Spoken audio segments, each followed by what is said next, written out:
Hi guys, quick video, how to get better at PES almost straight away actually. Basically these are done pretty much through your settings primarily, okay?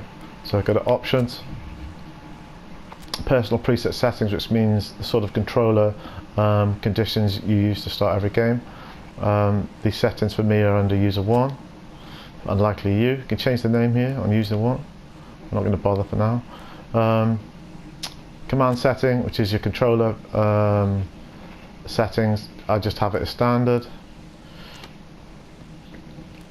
Cursor change, semi-assisted. This only comes on when I'm attacking. The cursor will automatically change. Next player indicator, more used for co-op play. Don't really worry about that. Cursor type off. Pass level support. Level 1 is just no real help from the computer with regards to passing.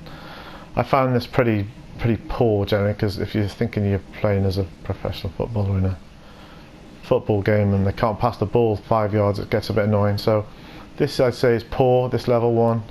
Level 2 is sort of medium help, it's pretty good with passing. This is the one I use. Or level 3 you get really good passing all the time, which makes the game a little bit boring, but I like 2 because it's sort of a nice happy medium. Through ball type I use basic. You just hit the triangle button, it just does a nice through ball for you usually, but sometimes the computer doesn't always make the best choice. So to not use the computer by just hitting the triangle, I press left trigger at the back with triangle. This works great. Shot type, I use basic shot type. The longer I hold the shoot button, it does a higher shot. Okay. If I tap the shot button quickly or twice quickly in succession, it does a low shot. So if I tap the shoot square button quickly, it just does a low. One of the most important things for the game is to hold R2 and hit the square button when shooting. So why do I hold R2 when shooting? It gives me something called a finesse shot, or a more accurate shot, and it does curling shots as well much better. So this is really important, guys, to just practice using R2 and the square button. Okay, I don't really use don't worry about directional guides. I don't worry about that. It's co-op again. Positioning guide, auto feint. Obviously use your left analog stick to control the player and make general dribbling, but if you use the right analog stick, it does close control, and if you combine the left analog stick and right analog stick and move them in different sort of ways, obviously you do different tricks, and with the auto feint on, it'll help you do those tricks. Obviously go to training, practice the close control, etc., and you can pull off Marseille turns, all that sort of thing by using the right and left analog stick. So auto feint helps. Okay. Next setting, auto sliding. I use assisted. If you don't use assisted, the computer players on your team do not do slided tackles, and this is just nonsense. I was playing without this for a while, so stick to assisted, guys. Teammate controls. If you want a player ahead of you to do a forward run, you simply, if with assisted, you press and hold L1 and flick the right analog stick forward, and while you're controlling your player with L1, if you hold L1 and flick the right stick, the player ahead of you will do a forward run. So in theory you're taking control of 2 players. You can make this control of the second player much better with manual. You need to practice this in training, but again, I keep it simple. If I'm on the ball with the left analog and I want the player ahead of me to do a forward run, press and hold L1 and just flick the right stick forward, and it'll make him do a forward run. You know, you need to do this because sometimes the computer ahead of you, ahead of your player, will not do a forward run, and it's just so irritating. So there we go. So that's the basic way to improve your PES play really quickly.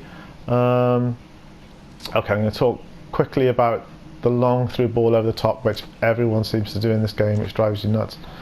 And basically, how do you stop the long through balls or the through balls through the middle of your defence? If you're holding too high line, you know, you get caught in with the space behind you.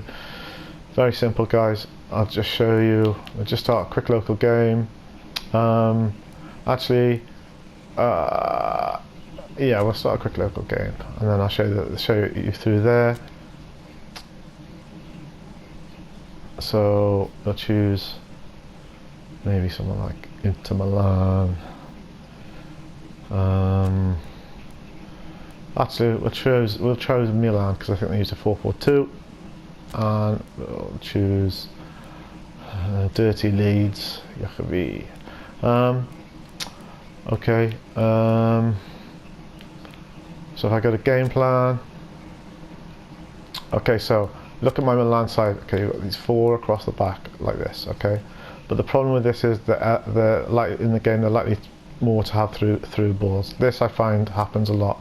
So what I simply do is just move them back and try and compact them a little bit closer together. Same with the left back. So when I'm defending, they're a lot tighter in, or what they call more compact. Okay, so I'm trying to compact these players a little bit. Okay, you can move them to centre backs. They still play as right backs, but in my club you can't bring them. You don't have full control of moving players around. You can move them in a little bit in my club, but again, you don't get all the tactics in my club like you do when you're playing like a normal side or a normal online game. Okay, so you move all these to the 18-yard box, makes a big difference. This doesn't work. Sometimes this doesn't work. Okay, so you just go to advanced instructions and you go to deep defensive line. Okay, so basically as soon as the opposition got the ball, your defenders will drop off. Okay, and this works great. You can also add swarm the box to add to this, which means everyone basically gets back sort of to the 18-yard box and behind the ball. Swarm the box I don't really use anymore. I think it confuses the computer. I don't really use defensive line anymore, basically the majority of the time, because once I've moved these guys back to the 18, if you're using fast centre halves, especially in my club, it sort of works fine. Again, it stops these through balls. Another thing you can do in my club, you can just move your midfield player to act as an anchor man or defensive midfield player, and he just sits in front. Okay, to make this guy work more effectively, simply go to advanced instructions again. I've kept on the deep defensive line, and I just make this guy defensive. So I go to defensive, and then I select him, and then he's sort of the anchor man in front of the back four. Okay, this works okay, right? Oops, I've gone out. I didn't want to go out. Something I did when I played with Inter, when I was playing online a lot last year, I wasn't playing in my club, I was just using the standard team and the standard tactics, is move, because you'll find that particularly online using standard clubs, players, your opponents will often bang it down the wing and they'll get in behind your full backs, and it's a real pain. Okay, so move them right back, okay, even behind your centre halves. I know that sounds a bit stupid. And if you move this guy back as well, the centre half, and then what you do is, if this defensive midfielder, sometimes they still sit a little bit high, okay, if you play football at all, you've been involved in coaching or whatever, and I have a little bit at amateur level, you want this guy just to almost be like a front playing centre back. Okay, so he just sits in this hole in front. The AI in PES doesn't always make this guy hold so well, even when you select the defensive, etc. So moving back to a centre back, so you're having like a high centre back in front of your two centre halves in the game, and this makes for a more effective anchor man in some respects. You can move these guys back, not to keeper obviously, a little bit more, but you might so mess around with this centre back here, either move him here or into a defensive midfield player. And for me, when I was using Inter last year online, particularly playing against harder opponents, I used this format, and I think I went from like a 300 level to like 550, 600. I know some of you kids, you know, you're 16 to 20 year olds with your fast reflexes are kicking all us old boys' asses. But for me, having five at the back and playing like this helped massively, because I could contain teams, and if I went here and selected counter-attack instead of possession, you know, this worked really well. Another thing that I found that worked well, if you go to defensive instructions, is actually have you choose high defensive line, but keep these settings of perhaps your advanced instructions with a deep defensive line. This works great. It'll stop you conceding stupid goals generally. I also liked having a high compactness as well. Keeps the space between your defenders very low, so it's very hard to break down. Okay, this works good sort of too. So mess around with all these settings. The only other setting I talk about is your attacking settings. Support range, the lower support range, the more the players spread out. So when you've got the ball, they'll get basically wider if you've got a lower support range. So if you're compact when you're defending and then you get the ball, if you keep your support range on 1, the players then will automatically spread out when you get the ball. Okay, and the higher it is, the shorter the distance between them. So I mess around with this, guys. It's a bit of fun. But again, you can't use these sort of tactics or all these tactics in my club. You can only use like advanced instructions and move the players around using the arrows. Okay, it's a little bit annoying because you don't have full flexibility. So there you go, guys. I hope you enjoyed the video. Might do one on some like basic passing and shooting and some sort of training things, and the different shots in the game, the advanced shots in the game are really cool. You know, your knuckle shots. There's a lot of hidden shots and things in PES which they don't really show you in the manual.